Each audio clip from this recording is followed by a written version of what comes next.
জনপ্রতিনিধিদেরকে সতর্ক করে হযরত রাসূল সাল্লাল্লাহু আলাইহি সাল্লাম আরও বলেছেন, তোমরা সাবধান হও, তোমরা প্রত্যেক দায়িত্বশীল, আর কিয়ামতের দিন তোমাদের প্রত্যেকের দায়িত্ব সম্পর্কে জিজ্ঞাসা করা হবে। বুখারী।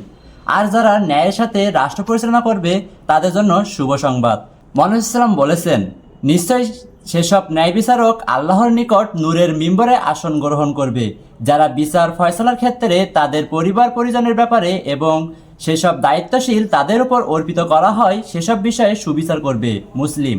ইসলাম একটি সামাজিক ও মানবিক ধর্ম, তাই ইসলামের দৃষ্টিতে পুরো নির্বাচন প্রক্রিয়াটি একটি গুরুত্বপূর্ণ বিষয়।